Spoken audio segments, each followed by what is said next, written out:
Alors cette image du silex, pourquoi on avait pris cette image du silex à Station F? C'était pour essayer de représenter ce que la révolution de l'IA chez L'Oréal. Moi je travaille L'Oréal Recherche, donc je suis en charge de la transformation digitale pour la recherche de L'Oréal. Et ce que ça représentait pour nous en termes de choc psychologique, de perte ou de découverte de skills. Aldrich avait rebondi pour dire finalement l'IA c'est un outil pour nous tous, et c'est vrai. Donc c'est un peu le message qu'on voulait passer, c'est de se dire on va perdre des skills, on va en apprendre des nouveaux. On voit bien qu'avec ces deux pierres, et tu as beaucoup essayé, j'ai beaucoup essayé, on a quand même du mal à faire un feu, alors qu'à l'époque ça avait l'air relativement simple. Et probablement c'est ce que l'IA va apporter dans nos vies, perdre des skills, en gagner d'autres. J'ai rajouté quelques passages de l'histoire.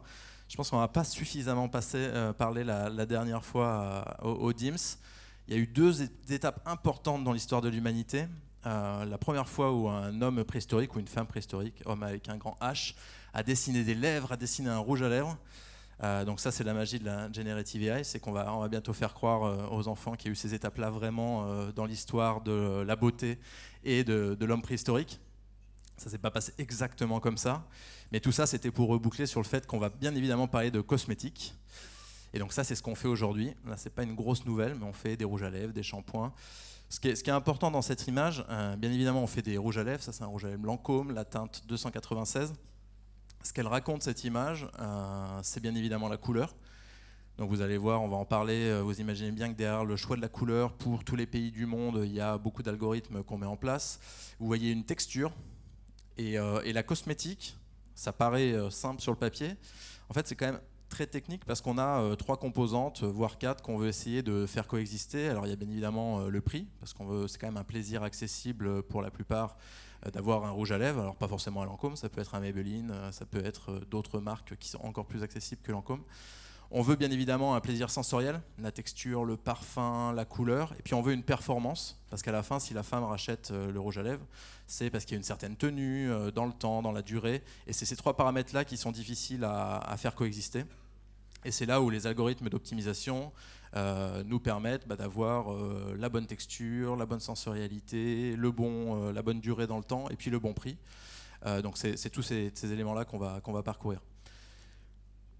Les photos, vous pouvez en prendre bien évidemment un peu moins sur la partie outils parce qu'on va partager des choses assez confidentielles, mais bon, vous allez voir, il n'y a pas non plus d'informations disruptives qui expliquent comment on construit tous ces outils. Je reparle ici des produits parce que juste pour vous expliquer un peu pourquoi on parle de technologie et d'IA quand on parle de la recherche de L'Oréal. La structure de cette recherche, il y a 4000 chercheurs. Mondialement, on a plusieurs hubs partout dans le monde. Mais une des spécificités par rapport à la plupart des groupes cosmétiques, c'est qu'il y a 700 chercheurs de ces 4000 qui sont des chercheurs en recherche avancée, qui inventent des molécules, qui découvrent de nouveaux pathways biologiques. Donc ça nous donne une empreinte qui est assez forte sur la partie amont de la science. Et on a aussi des chercheurs en maths appliquées, en algorithmique, qui sont dans mon équipe. Donc là, ces 4000 personnes, c'est des biologistes, des chimistes, des physico-chimiques. Mais sur ces 4000, on est 400 à faire du digital. Donc c'est aussi une grosse équipe, et 400 je parle d'équipe interne, si je rajoute les équipes externes on est probablement à 600, mais c'est vraiment, ça veut dire que la bascule qu'on a essayé de faire dans ces effectifs, c'est bien évidemment de garder la science parce que c'est ça qui fait la différence, mais de rajouter beaucoup de digital, soit sur de la data gouvernance, soit sur de la data science, et ça vous explique pas mal de ce que vous allez voir après. Ce shampoing-là, alors c'est un shampoing, il n'y a rien qui ressemble plus à un shampoing qu'un autre shampoing, mais celui-ci quand même il a quelque chose de particulier, il vient d'être lancé en France et partout dans le monde. Parce que vous voyez, il y a un complexe qui s'appelle Aminexil R, c'est pour Aminexil Regen. Juste pour vous expliquer la recherche digitale derrière ce shampoing, c'est bien évidemment avec l'âge, on a la chute de cheveux. La chute de cheveux, elle s'explique par plusieurs facteurs. Il y a deux facteurs principaux. Il y a le fait que le follicule pileux il devient moins efficace, il produit des fibres capillaires qui sont plus fines. Et l'autre facteur, c'est que la matrice cellulaire dans laquelle le follicule pileux est ancré, elle s'assouplit, elle est moins rigide, et donc le cheveu a plus tendance à tomber. Et donc la protéine qui est en charge de cette dégénérescence cellulaire, elle s'appelle HIF1 pour les biologistes de la salle. Et donc le travail, ça a été de savoir vraiment sur cette protéine HIF1 qui fait que le follicule il est moins ancré dans sa matrice, comment on va réussir pas réverser le phénomène, mais à ralentir le phénomène. Et donc la découverte, et ça c'est par des digital twins biologiques, regarde toutes les datas des publications, nous permettent de naviguer dans ces datas. On a identifié 2 enzymes qui étaient responsables de cette accélération de HIF1 et qui nous permettent de ralentir. Et c'est pour ça que l'aminexil, qui est une molécule qu'on avait dans la maison, a été complémentée par un extrait de gingembre et la niacinamide qui permettent de ralentir ce phénomène. Donc tout ça, c'est pour vous expliquer que derrière un shampoing, il y a quand même pas mal d'années de recherche. Donc on fait des shampoings et puis on fait aussi des outils plus digitaux. Je vais revenir, je ne sais pas si la vidéo doit se lancer automatiquement. Ouais, hop, super, si vous pouvez lancer la vidéo. Donc ça, c'est pour montrer que on fait aussi des outils, des services, des devices qui peuvent être sur les points de vente ou qui peuvent être auprès de nos partenaires professionnels, chez les coiffeurs, chez les dermatologistes. Là, bon, s'il n'est pas la vidéo, je peux vous le raconter, sinon si on a juste à cliquer, je pense, sur le play. Non, elle ne veut pas partir. C'est pas grave. Vous pourrez le voir à Vivatex si vous passez à Vivatex. Ça s'appelle Cell Bioprint. Et en gros, l'histoire de cette device, c'est d'être en capacité de faire des mesures de protéines dans la peau en 5 minutes dans une microchip. Donc qui est vraiment un device portable sur le point de vente. Et ça nous permet justement, comme on connaît bien ces liens entre protéines, efficacité biologique, ça va nous permettre de prédire si vous êtes par exemple réactif ou pas au rétinol. Rétinol, c'est une molécule très connue en cosmétique qu'on utilise pour avoir une peau plus douce, moins rugueuse, diminuer un peu les fine lines, les petites ridules. Mais 50% de la population ne réagit pas au rétinol. Et si on n'a pas ces devices pour dire aux consommateurs, vous pensiez que le rétinol ça faisait quelque chose sur vous et en fait non, du coup forcément l'efficacité n'est pas au rendez-vous. Donc ça c'est aussi ce qu'on fait je crois qu'il faut que je prenne de l'eau. Est-ce que je peux utiliser cette bouteille? J'aurais dû venir avec mon eau. Top. Non, je crois pas, mais c'est pas grave. Celle-ci, elle est toute fraîche. C'est beau. Hein. Merci. Donc vous voyez l'aspect, et c'est pour ça qu'on parle de la beauty tech chez L'Oréal, et ça se résume assez bien par cette chronologie. On fait de la science, on en a toujours fait, c'était un chimiste à l'origine de cette entreprise. On a inventé les premiers filtres solaires au moment des congés payés, les premiers parfums pour designers. On a inventé très récemment un nouveau filtre solaire, vous voyez, en 2022. On est capable maintenant de couvrir, donc quand on regarde les UV, il y a les UVB, il y a les UVA, il y a les UVA longs. Et il n'y avait pas de filtre du marché qui allait de 380 nanomètres à 400 nanomètres. Et donc le dernier filtre qu'on vient de lancer, qui s'appelle UV-Mune, il permet de couvrir cette bande-là. Cette bande-là, elle ne fait pas tellement les coups de soleil, mais elle fait par contre les cancers, parce que c'est des UVA longs, donc qui pénètrent très profondément dans la peau. Donc c'est toute cette science en fait, qui est travaillée chez L'Oréal et qui vient maintenant se merger avec la tech. Donc l'histoire de la tech chez L'Oréal et dans la recherche, c'est les premières formules qu'on a mises dans nos systèmes en 1970. On n'en faisait pas grand-chose, mais au moins elles étaient digitalisées. Il y a eu un grand moment en 2010 où ça a été déclaré pour nous, pour l'entreprise, comme l'année du digital, mais c'était beaucoup sur la dimension e-commerce, comme la plupart des entreprises du domaine. Et après, là où les deux lignes se rassemblent entre la science et la partie tech, c'est vraiment 2018, acquisition de premières entreprises tech, Modiface, qui était expert dans les virtual try-on. Donc vraiment comment j'arrive à utiliser, tester mes rouges à lèvres ou mes coloration capillaire directement sur un virtual, un digital twin de moi. Et puis ensuite, beaucoup de lancements de devices, et puis vous voyez le Cell Bioprint qui est le dernier en 2025. Donc ça c'est important, ça raconte pas mal d'histoires, ça raconte aussi quand on dit beauty tech, bon on n'est pas trop mauvais en marketing, donc on pourrait se dire, tiens c'est une histoire marketing, encore L'Oréal ils ont inventé un truc. La réalité c'est qu'en termes d'équipe, sur les 90 000 employés, il y a vraiment, il y a 4 000 chercheurs, je l'ai dit, mais il y a aussi 8 000 spécialistes digitaux, alors qui peuvent être en e-commerce, mais qui sont aussi sur des aspects plus profonds de l'architecture digitale, les équipes IT. Sur ces 8 000 spécialistes digitaux, il y a un peu plus de 2 000 personnes dans l'IT. Donc vous voyez que tout le reste, c'est aussi d'autres types d'expertise digitale. On va revenir un peu sur la culture, avant de partager les exemples. Bon, c'est assez classique de parler de la culture de l'entreprise quand on parle de digital parce que ça a forcément un impact sur nos façons de travailler. La phrase, bon, il y a bien évidemment toute la donnée qu'on a. Donc ça, c'est une grosse databank sur une plateforme GCP qui nous permet vraiment d'utiliser cette data au mieux. Un point important, c'est que 44% de la donnée de tout le groupe L'Oréal est hébergée en recherche. Donc ça, c'est pas forcément un truc qu'on imagine naturellement. On se dit, il y a les données de vente, il y a les données consommateurs. On a maintenant 9 data domaines par l'ARI au groupe. et un des data domaines est la recherche, et ça représente 44% des données. Et ça va des données biologiques jusqu'aux données produits, de performance, de claim, enfin vous imaginez tout ce qu'il peut y avoir derrière ça. Donc ça c'est bien évidemment un asset fort pour travailler.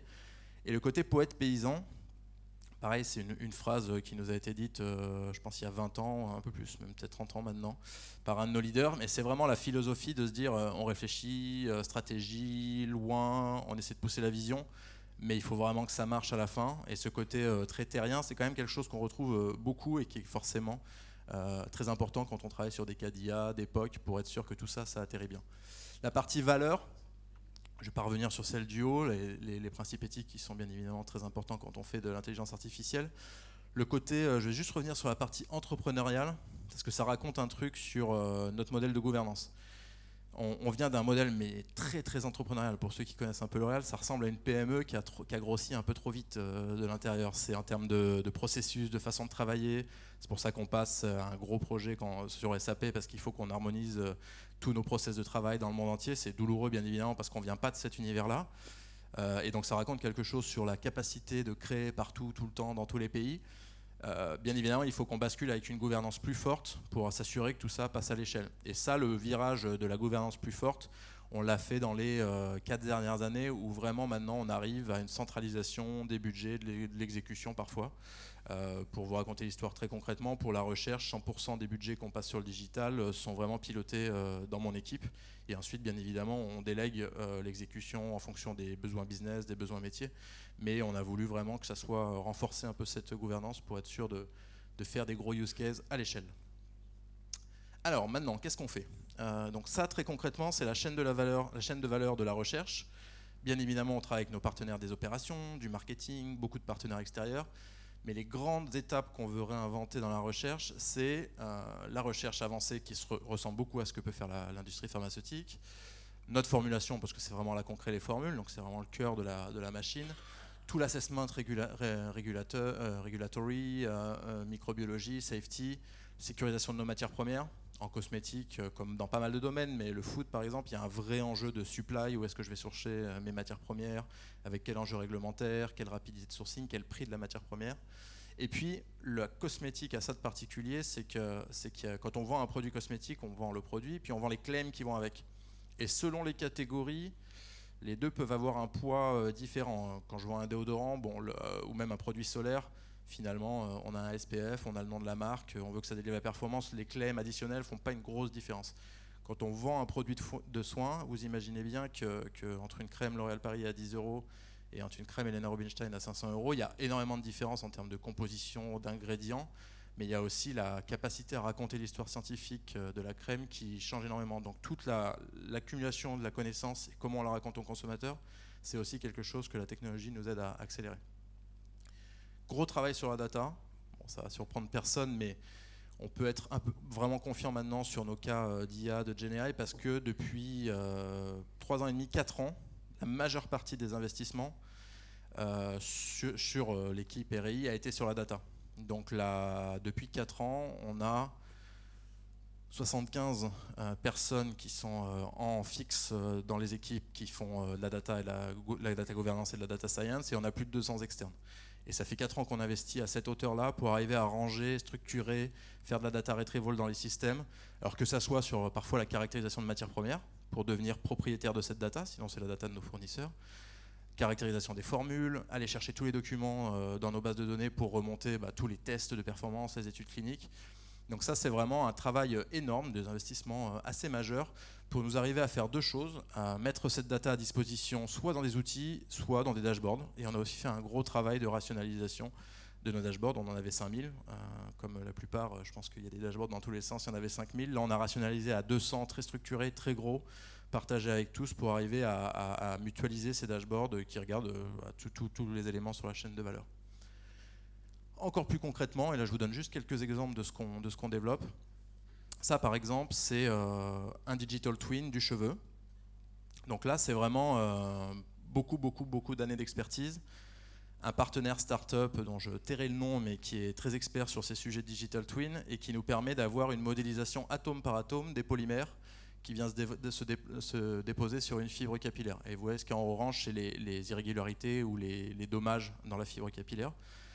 Ça nous a permis de multiplier, alors vous voyez, par 100 la résolution des résultats, mais aussi la vitesse. Ce qu'on a fait sur ces 6 derniers mois, 150, on doit être à 200 même maintenant. Alors qu'avant, il fallait 1 an pour faire 10 polymères, parce qu'on devait les synthétiser, les tester, voir que ça ne marchait pas, recommencer. Enfin, c'est l'histoire classique du screening de molécules. Là, vraiment, c'est un outil qui fonctionne, qui est dans la main de 8 personnes qui travaillent en expertise sur le cheveu, qui est délocalisé en termes de puissance de calcul sur des machines au CEA. Donc il y a vraiment tout un écosystème qui nous permet de faire travailler, de faire tourner ces modèles. Quand on lance une simulation, on a la réponse au bout de 7 jours. Donc c'est pas immédiat, c'est quand même énormément de calculs, mais 7 jours par rapport à synthétiser mon polymère et le tester, c'est rien. Coloration capillaire, on a parlé des rouges à lèvres. Les rouges à lèvres, finalement, c'est quand même plus simple que la coloration capillaire. Coloration capillaire, il va y avoir l'oxydant, le réactif, les dyes. Et tout ça, ça va réagir, et ça va réagir très différemment si on est sur des cheveux en Chine, au Brésil, aux US, en France, parce qu'il y a eu différents traitements avant sur ce cheveu. Là, ce qu'on a fait, c'est des algorithmes à la fois Nearest pour rapprocher les différentes compositions et puis du Random Forest pour organiser les choses, pour vraiment arriver à ce qu'un technicien chimiste à la paillasse, plutôt que de faire 10 essais pour trouver les bons mélanges de pigments pour faire une coloration capillaire, il n'a plus que 2 à faire parce qu'il a eu une recommandation beaucoup plus pertinente en fonction de sa cible de couleur. Toutes ces données, maintenant, elles sont accumulées dans un portail. Donc ça, c'est vraiment, bon, c'est assez simple. Là, pour le coup, il n'y a pas des AI derrière pour l'instant. Pour l'instant, c'est accumulation de la donnée de tous nos tests d'évaluation. Là où ça devient puissant, c'est que bien évidemment, maintenant, on est en train de développer des chaînes. Là, pour le coup, c'est vraiment des chaînes agentiques, comme ce que fait la pharmacie, pour nous permettre d'optimiser nos protocoles cliniques, aller plus vite aux résultats qu'on souhaiterait obtenir.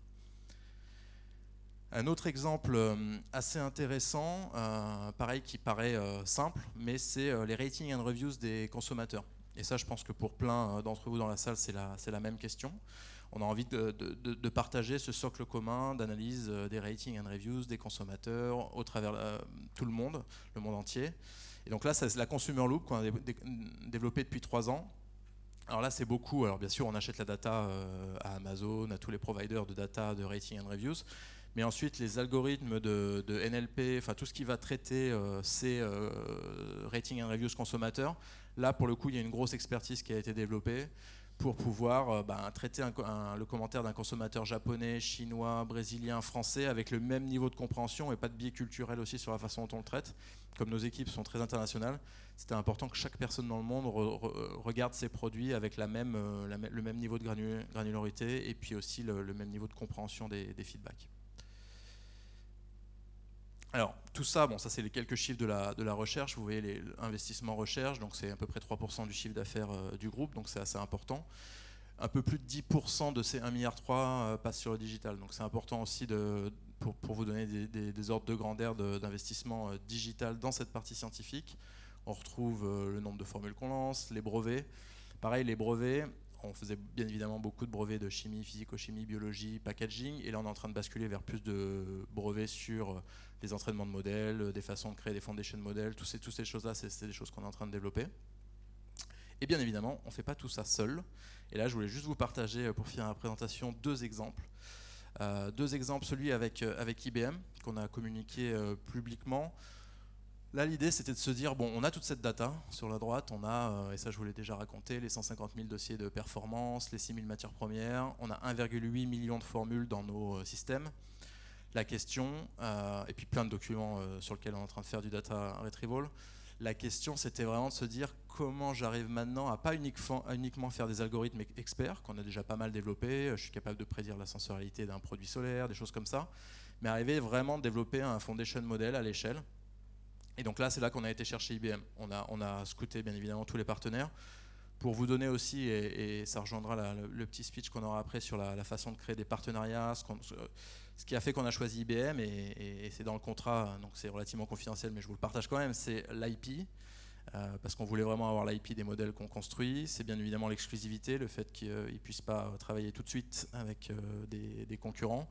Et puis c'est la synergie qu'on a sentie entre des chercheurs, parce que c'est IBM Recherche, le partenariat, c'est pas IBM Consulting ou c'est pas la partie purement tech, c'est vraiment les personnes qui sont à Zurich dans les laboratoires de recherche. Donc on a mis 20 chercheurs en algo côté IBM avec aussi entre 15 et 20 chercheurs en algo chez nous pour arriver à construire ce modèle. Et c'est ça le type de partenariat. C'est souvent des partenariats plus recherche à recherche qu'on essaie de faire. Alors bien sûr, après on peut avoir des intégrateurs, des personnes qui accélèrent la tech avec nous, mais cette dimension recherche super importante pour que les personnes se comprennent. Et ensuite, autre partenariat, alors là avec une société qui est beaucoup plus petite, mais j'en fais facilement la promotion parce que c'est une société très attachante en Bretagne qui travaille sur l'optimisation bayésienne. Bon, l'optimisation bayésienne, elle a des multiples applications et je suis sûr que dans tous vos secteurs, elle a beaucoup d'applications. Nous, on l'a travaillé pour arriver à modéliser des paramètres cliniques de vieillissement. Il y a plein de cas où finalement on ne peut pas modéliser ces paramètres. Si je veux modéliser l'effet du soleil sur 10 ans, compliqué quand même de dire à une personne tu vas t'exposer pendant 10 ans au soleil et puis on va aller regarder si tu as vraiment vieilli, pas vieilli. La cigarette, je vous laisse imaginer qu'on ne va pas faire des études cliniques pour voir à quel point la cigarette impacte les rides, le teint de la peau, tout ça. Donc là ce qu'on a fait, c'est qu'on a pris une soixantaine de dermatologistes partout dans le monde et qu'on a, alors c'était très long en termes de temps passé avec eux, mais c'était vraiment les enfermer dans des salles pendant des sessions de 5 jours pour arriver à leur faire donner toute la connaissance qu'ils avaient sur tiens j'ai suivi des patients qui étaient fumeurs, voilà l'impact, et avec des atlas de notation de impact de la ride, spot, acné, enfin tous les paramètres que vous voyez sur la gauche. Et donc vraiment les faire noter ces paramètres pour qu'ils nous délivrent leur savoir et ensuite le mettre en équation via l'outil de Bayésia. Et ça nous a permis de faire beaucoup de publications, mais aussi plus fondamentalement de modéliser les impacts de tous les critères. Ça peut être parfois même des critères de nutrition.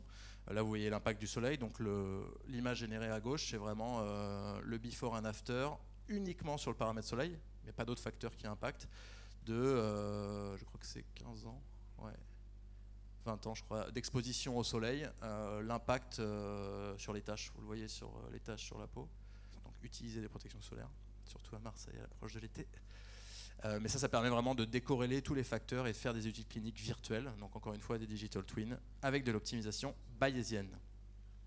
Et donc dernier slide pour finir, c'est plus une illustration. Bien évidemment tout ça on le fait pour les chercheurs, donc vous imaginez que si je reparle des investissements, il y a beaucoup d'investissements tech, mais il y a beaucoup d'investissements en upskilling, en change, comment on fait en sorte que les équipes, parce que pour pas mal d'entre eux, sur les 4000, dans les 2 dernières années, il y a 350 personnes qui ont fondamentalement changé de job. Ça veut dire que leur job n'existe plus, on les a upskillés sur d'autres fonctions, mais forcément ça accélère ou ça disrupte certaines parties de nos opérations.